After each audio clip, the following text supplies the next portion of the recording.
Okay, Okay, ready? I'm ready. Okay, hello and welcome back to the KCCMH Connection, where we are connecting you to the behind the scenes stories here at the Kit Carson County Memorial Hospital. Today, our guest is Dr. Michael Solomon. He is a board certified comprehensive ophthalmologist and refractive eye surgeon dedicated to providing high quality, compassionate eye care. A Colorado native, Dr. Solomon performs a wide range of procedures, including cataract, LASIK, glaucoma, this is going to get this word wrong, pterygium? Trigium. Silent Tritium. T. Trigium. Okay, Yes. I thought so, like pterodactyl, Yes. yeah. Yeah. Tritium surgeries, and has a special passion for cataract surgery that can often reduce a patient's dependence on glasses. He earned his doctorate through the Kansas City University of Medicine and completed his ophthalmology residency through the Michigan State University Detroit Consortium. He later pursued advanced fellowship in refractive surgery back in Colorado. Dr. Solomon treats a variety of eye conditions, including glaucoma, macular degeneration, and diabetic eye disease, and is excited to bring both surgical expertise and personalized care to the Kit Carson County community. Outside of medicine, he enjoys skiing, fly fishing, and spending times outdoor with his family and his Labrador retriever. So welcome to the show, Dr. Solomon. Thank you, Eileen. So Glad to be here. thank you. Very first question is, Yes. you are an ophthalmologist. Can you tell us the difference between an optometrist and an ophthalmologist? Yes, certainly. So, an ophthalmologist is a physician first. We go through 4 years of medical school, then another year of an internship or what they call postgraduate year one. And then there's the ophthalmology residency, which is at least 3 years on top of that. And then some of us go on to further subspecialty or fellowship training. So as an ophthalmologist, we are allowed to, what we do is we treat diseases or medical conditions of the eye, plus we are surgeons. So we are able to do surgery of the eye or the surrounding area. An optometrist, they are excellent and they provide the same eye care that I can, except they are not on the physician end and they cannot or have not had the trainings to do surgeries such as cataract surgery. Optometrists then go on, I believe, to their residency for 4 years after college or their bachelor's degree. So they are an important part of my team, but that's the primary difference. They cannot do cataract surgery like I do. Okay, thank you. I think that's kind of a confusing thing because the title is Yeah. similar, but so thanks Yes. for. So you are Colorado native. What does it Yes. mean to you to now be providing care in a rural community like Kit Carson County?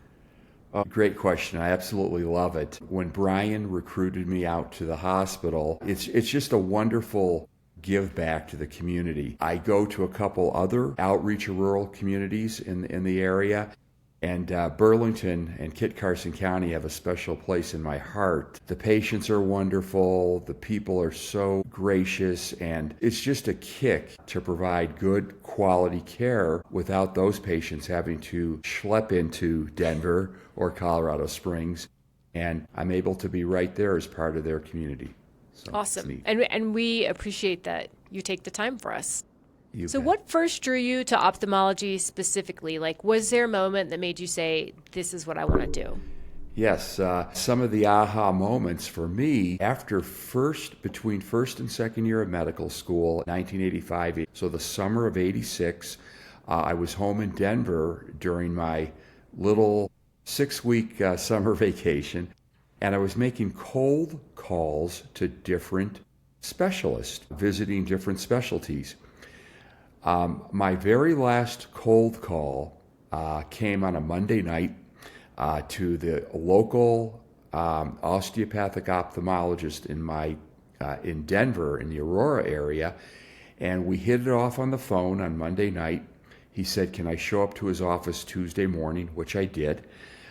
He barely met me, and he threw me a pair of scrubs, and he said, we're in surgery in 30 minutes. It was wonderful. I had no time to react but be present in the moment. And I was assisting in cataract surgery as a first-year medical student with the board-certified attending ophthalmologist. Everything felt great. I was able to perform the little bit that he let me do, but it was wonderful. And here I am. So the rest is history.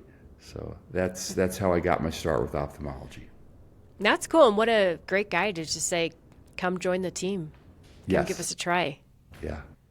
So you perform everything from cataract to LASIK surgery. How do you explain the difference between those procedures to patients? Okay, so there's still some confusion there. So cataract surgery, if they come to me, and especially if they're older or pre-Medicare population or Medicare population, I tell them that it's the hardening of the lens or the lack of clarity in the lens, their natural human lens, where we have to do a surgery inside of the eye to remove the cataract, versus LASIK, which is a surface corneal procedure where we don't necessarily go inside of the eye, but do a procedure, a refractive procedure on the top of the cornea. So I try to explain it away that way. Also, LASIK is generally a non-covered benefit or non-insured benefit, whereas modern cataract surgery, most patients have that medical, or I should say surgical benefit as part of their insurance. And to be clear, we do not do LASIK surgery at Kit Carson County Memorial Hospital, but we do cataracts here. 100% correct, yes. Okay. So you've said in your bio that you have a passion for cataract surgery. What makes that procedure so rewarding? Oh boy, where to begin? First off, it just brings joy and relief to the patients and their families. It's a miracle of modern, I'll say, surgical medicine that with a pretty straightforward, wonderful, usually non-complicated procedure that a good ophthalmologist or cataract surgeon can perform, we are changing lives instantaneously on the spot. So that's a big satisfaction to me. Also, the fact that I like to knock on wood, that I've got the skill set and then the training to be able to perform such a wonderful procedure that makes such a big impact. So it's rewarding and it's still a lot of fun for me. I'm into my almost 33rd year now. Wow. And I still just get a lot of pleasure out of this. So when somebody has this cataract surgery, they go in with potentially fuzzy vision and come out being able to see? That's correct. Wow. That's correct. Yeah. That is special.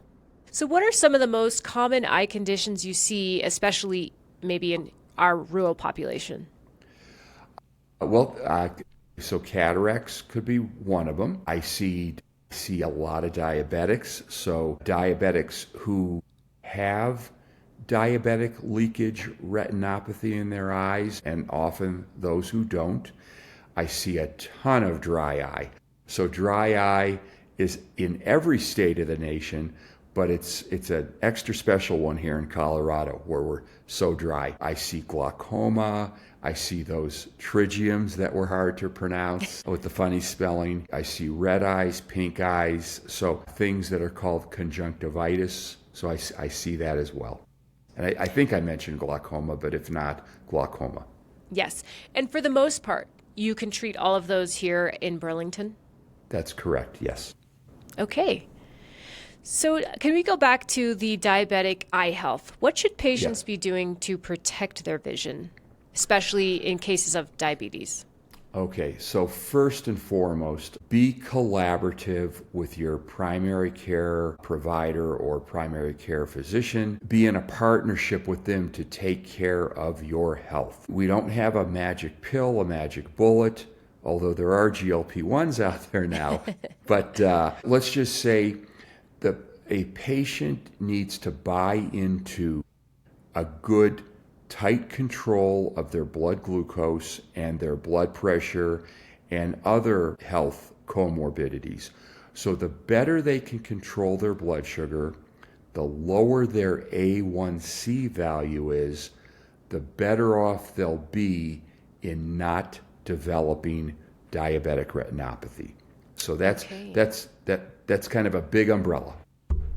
Yeah, well, it's very interesting too how many other illnesses cause damage to the eyes. Yes. So a lot of people don't go to the eye doctor until something is wrong. What are some early warning signs that people should not ignore? Good one there too. So blurred vision, painful vision, burning vision, sometimes just a painless loss of vision or strobe light vision. There are so many things that drive people into my office who haven't had regular or routine eye care. So, you like to mitigate or prevent those complaints, but often those are the primary drivers that will put someone into my office. Okay, and so that's a good leading question is, if somebody has one of those symptoms and they think they need a doctor with your specialty, what's the first step?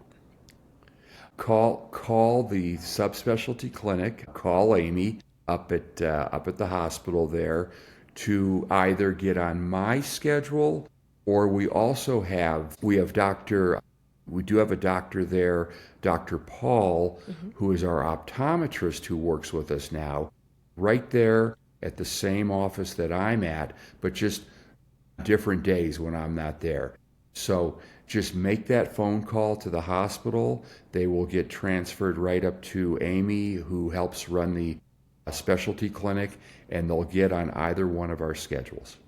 Okay, so since you're in partnership with Dr. Paul, if you go see him maybe for eyeglasses and he sees something, he could then be able to refer them your direction? To me, exactly, yes. Okay, so you talked about these conditions also, but macular degeneration and glaucoma, they sound scary. How do you help patients understand and manage those diseases? So what we'll do first is, let me take glaucoma first. The old teachings from my residency days is that glaucoma is the silent thief of sight. So it can often be asymptomatic. Me or Dr. Paul will be doing a dilated eye exam, and we'll see signs in the back of the eye that might be suspicious for glaucoma. That will tip us off to start ruling out glaucoma. Also, any person out there with a family history of glaucoma, that automatically heightens a risk factor that they need to get in to see us. Even if they've never had eye issues before, they need to get into our chair in our office to help rule out glaucoma. Macular degeneration. So, sorry, doctor, before we go on, can you tell us just a little bit more what glaucoma is? Yeah. So glaucoma, in its best broad definition, can be what we call an optic neuropathy that may be associated or affiliated with higher eye pressures that can lead to vision loss. So that might be one of our simplest ways to explain it. But yeah, another thing, either me or Dr. Paul or other ophthalmologist or optometrist, once we see elevated eye pressures that are often silent to a lot of patients, we then initiate the workup to rule out glaucoma. Okay. Is that the test that puffs air into your eye? Okay. Yeah. So we don't have to use puff anymore. We have other means that are not as startling to patients. And that was always the big problem. Yeah, right now we have super easy ways to take eye pressures besides the puff. Okay. So macular degeneration then, what is that and how do we treat it? So macular degeneration shows up in the eyes as little bodies in the back of the retina. We see these what are called exudates. And They are formations of leakage out of some of the back layers of the retina or the back of the eye. Those are often not discovered until someone is sitting at a dilated eye exam in front of us. Another one of the complaints that will drive that patient into our office is blurred vision or wavy vision, or sometimes a loss of vision that's painless and unexplained by any other means. Also, macular degeneration has a very high family heredity to it. So that's another reason someone who's had maybe great eye exams all their life, but has a family history, start sooner than later with a baseline exam to let us see if there's any propensity that they may develop mac degeneration in the future. So if somebody has this diagnosis, is there a treatment for it? So there's a yes and kind of yes. So let's just start with a 90% of macular degeneration is what they call dry or non-exudative macular degeneration. We often start with specific eye vitamins, which will pack a punch of a lot of antioxidants in the vitamin. But also, that's not always some magic vitamin or pill. Sure. Patients, there's wonderful superfoods out there. And just, again, the healthier lifestyle, the less white starchy foods, the better brightly colored fruits and vegetables. I will often preach to patients blueberries. If you can tolerate blueberries, it's nature's superfruit. Mm-hmm. Okay, so now let's go on to the other 10% of macular degeneration, which is the wet or exudative mac degeneration. That's the more devastating vision loss macular degeneration that can happen quickly. There are wonderful retinal injections that my retinal subspecialist colleagues will put someone on an injection schedule to not only help stop the disease in its tracks, but often we get the miraculous vision improvement, so reversal of that very damaging macular degeneration. Oh, wow. Yeah. Well, thank you for explaining those to us, because I do think those are scary diagnoses, and that maybe people that don't have those things yet or a history of them, I think those explanations could help them maybe even start some conversations or get them thinking maybe they should get checked sooner than later. Yeah, completely agree, yes. So I love that you touched on health as, taking care of the whole person, not just the eyes. So what are some other simple everyday habits people can adopt now to protect their vision long term?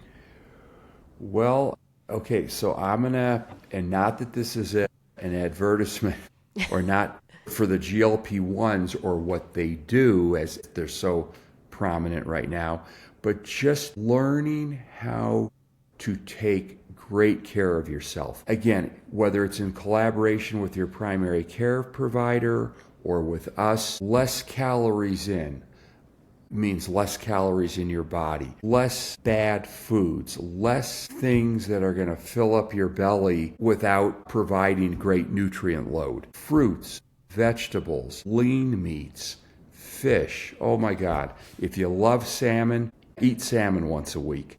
So the things that your primary care providers and us are preaching, just eat a healthy, balanced diet. Another thing, motion is the potion. Exercise, even if it's just simple walking outside or walking on the treadmill, get that exercise, move your body, get the toxins and things flowing out of your body. If I'm not mistaken, one of the guidelines is to at least get 150 minutes of exercise per week. You'd be surprised on how easy it is to do, but just move. Move, move, move, and eat properly. Do your best. Even put the Diet Cokes down. Drink water.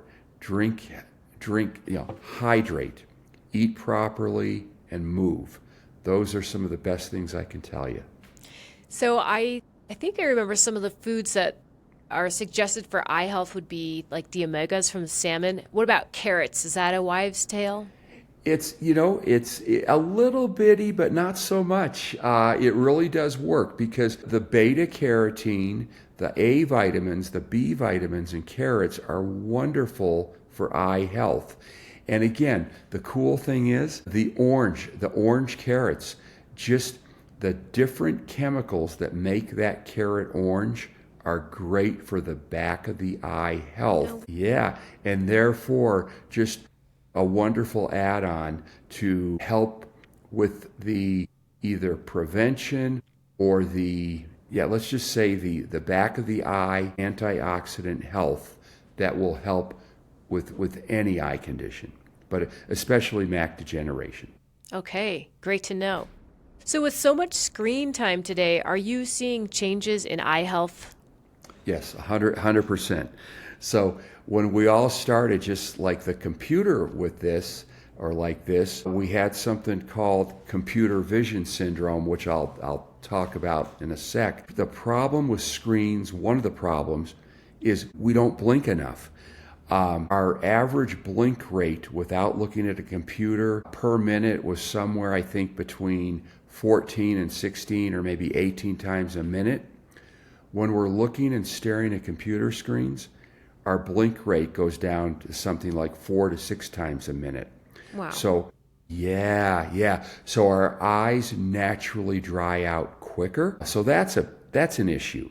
And that led to this computer vision syndrome where a lot of us learned this 20-20-20 rule. If you're on the computer for 20 minutes, at that 20-minute mark, set your watch, set a timer, put artificial tears in, move around, blink, turn away from your screen for a couple of seconds, then go for the next 20 minutes and rinse and repeat. Okay. Yep. So that's one thing.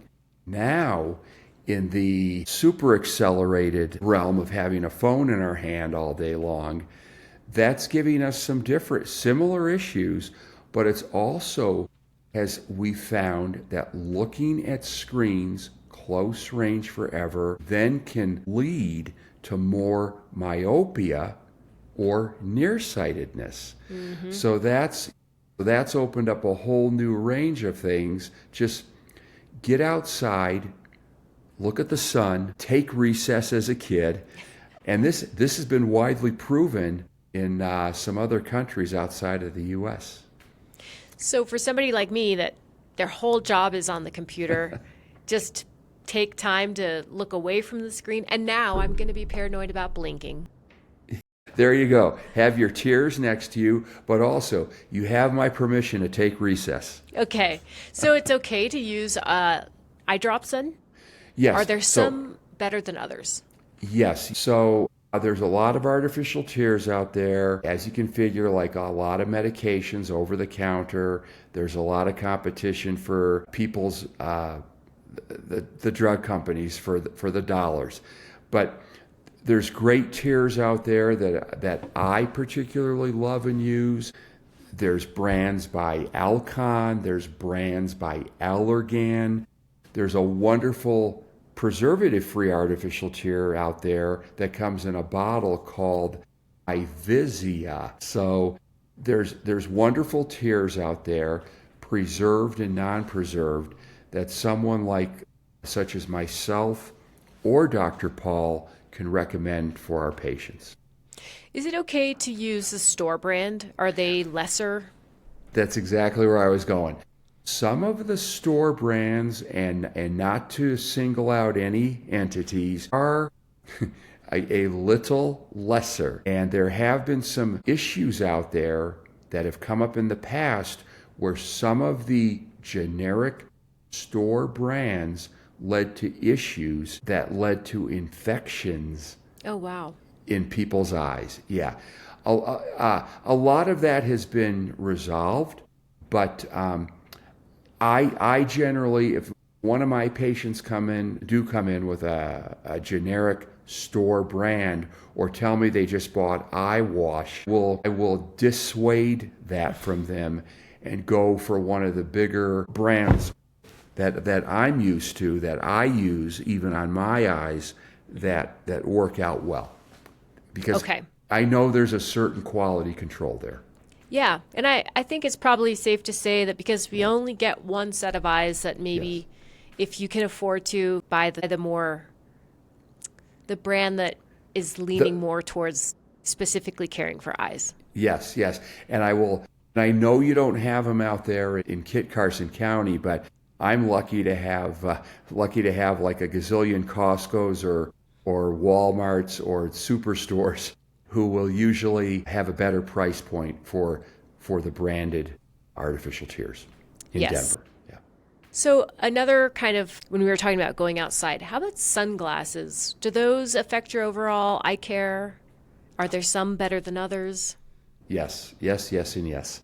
So we generally, or I should say, we always recommend sunglasses for any outdoor use, and especially with any types of sun, and even on cloudy or hazy days. Sunglasses do help prevent the oxidative stress of the ultraviolet rays from the sun. So, and by that I mean, without sunglasses or without some type of prevention, cataracts over time might develop quicker. Things such as macular degeneration in the back of the eyes might get a head start due to the oxidative stress from lack of sunglasses over a lifetime. Do you think maybe that's why you see a lot of cataracts out here, is because a lot of our jobs are outside and we are so blessed to have like 330 days of sunshine a year? Yes, yes, absolutely, absolutely. Okay, so polarized versus non-polarized. Okay, I think any good again pair will help you out. But I am a fan of polarized sunglasses because the little bit of fly fishing I pretend to do or try, it's a game changer on the water. I'm an avid skier. I love my skiing. Sunglasses, my polarized sunglasses are great, but I just think it gives a truer, sharper image in most cases. So I'm a polarized fan, and one of the big brands out there I love, and again, the disclosures, no financial interest, but I love the brand Maui Jim. Okay. Maui Jims are a little bit pricier, a higher price point, but you're getting a quality store-bought polarized lens. But on the flip side, or not such a flip side, nothing wrong with a good pair of Ray-Bans that you can buy at a much, hopefully, lower price point, but you've got great protection and great coverage. Yeah, so I had LASIK eye surgery, and the polarized lenses made a huge difference for me. Good. Just everything seemed a lot more sharper, so I agree with that one. So what about, so we're talking about glasses still. Some people wear glasses because at night they might see a little bit of a starring around headlights, or are those legit, or is that a gas station novelty? Oh, the truth is somewhere in between. Again, great question there too. So the truth is somewhere in between. Some of our patients who just with their what we'll call neurovisual system, they're just not having any of it, and glare could be an issue. You must, you don't want to throw on like real dark sunglasses for night driving, like deeply tinted windows. But for some patients, a lightly colored sunglass will help at night with glare. But if somebody's having vision problems at night, that might be a time for them to come and get talk in to you. See us. Correct. Okay. So you've had some unique experiences, like in your bio, riding along on a Flight for Life mission. What are some things that have stuck with you? Exciting adventures in eye care. Oh gosh. So that was a blast riding Flight for Life back in the day when I did my emergent. Oh, Here's a good plug for Brian in the hospital. You're going to love this. So when I did that as a medical student, I did my 1 month emergency medicine rotation as a fourth-year med student at St. Anthony Central, which at the time was at Sloan's Lake, and now it's in Lakewood, the mothership. But anyway, the plug there is the Common Spirit affiliation. But it was really neat being on that helicopter. Back in the good old days, I took 2 rides with them. It was just a great experience, and a couple of lives were saved. In my eye world, my first few hundred cataract surgeries as a brand new attending, just trying to sow my oats and get my skills about me, those were great. My first LASIK surgery, having those first couple of patients after a 5 to 15 minute procedure get off of the table, and that wow factor, those were really neat. And just the lifelong learning and great colleagues have and great friendships I've developed amongst collegial colleagues. We're a very tech-driven specialty, and that's a lot of fun. We love our toys. They're not cheap, but we love our toys. Just being able to provide great solutions to help allay people's fear of vision loss. Very, very rewarding, very satisfying.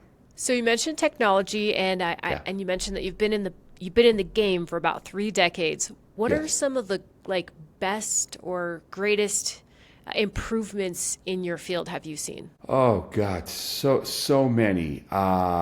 One of our biggest topics here, we've been talking about cataract surgery. When cataracts were finally done here in the country, let's just say even as not so long ago as the 1970s,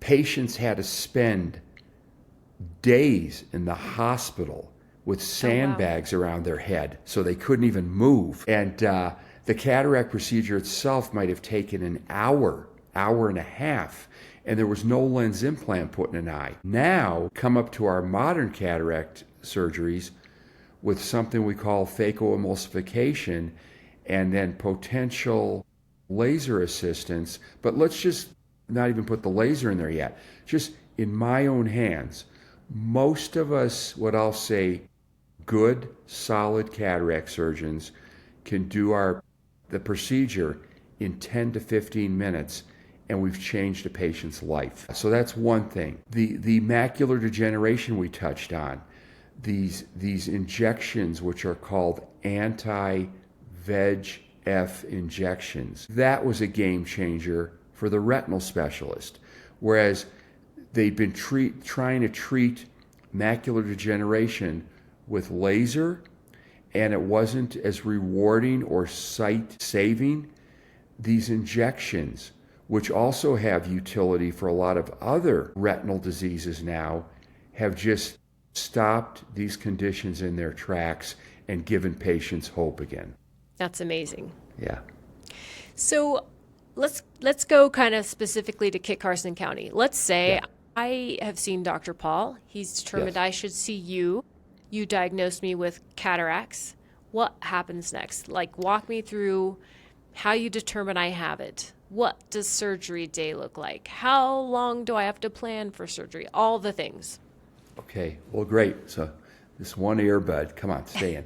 So anyway, great one. So next steps is Amy and the ladies at our specialty clinic, they will get that patient on my schedule for my next visit. Then I will look over Dr. Paul's notes. I will do my full consultation just to confirm things up.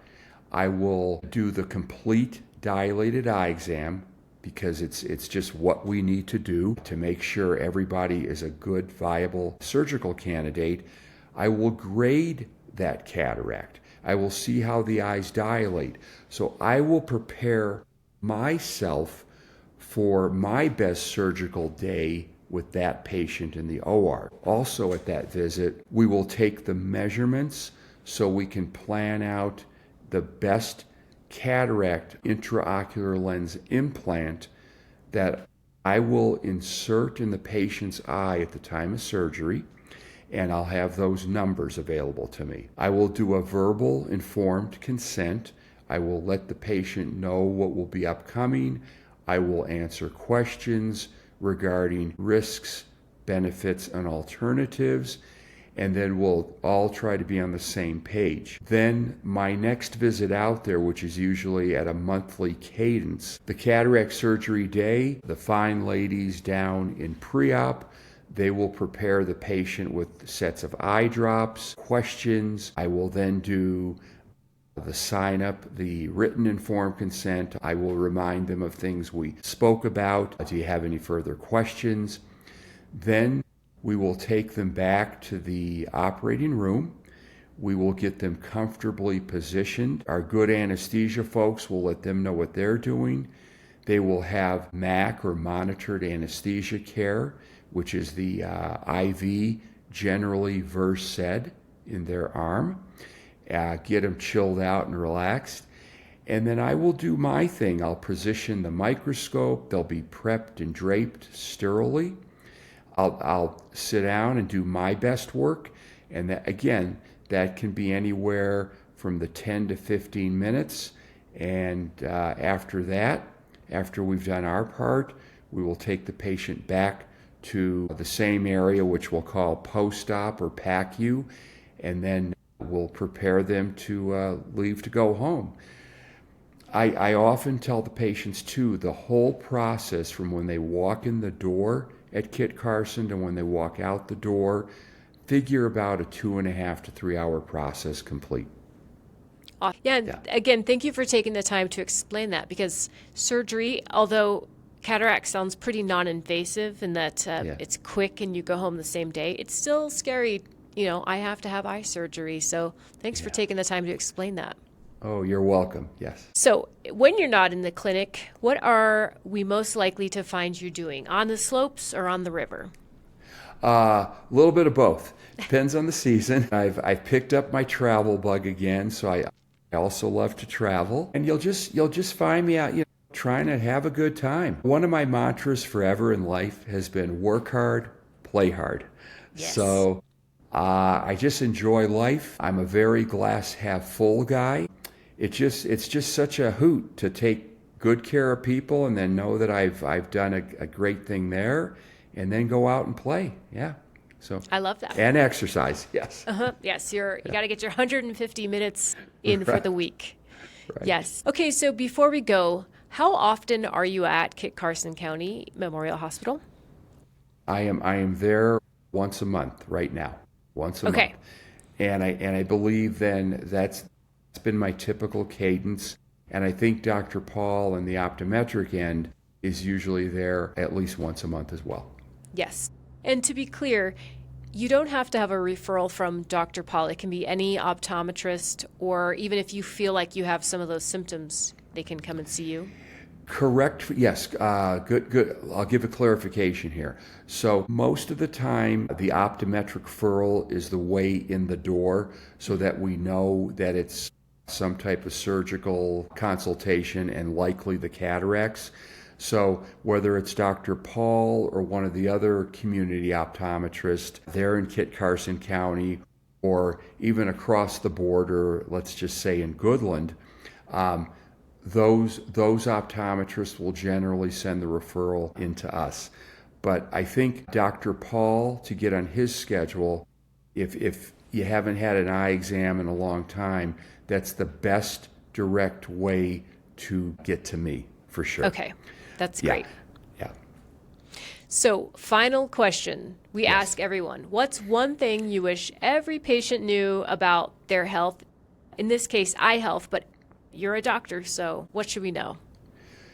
Just at some point in life, even if you've had great vision, never gone to the eye doc, get in for a baseline exam sometime at least in your 20s or 30s. That's one big part of what I'm going to tell you. Just discovered at my native practice in Denver a couple of 30-somethings that already have glaucoma or very early starts of mac degeneration, and they had no clue, because It was like, hey, doc, I got this perfect vision. I've never needed you guys.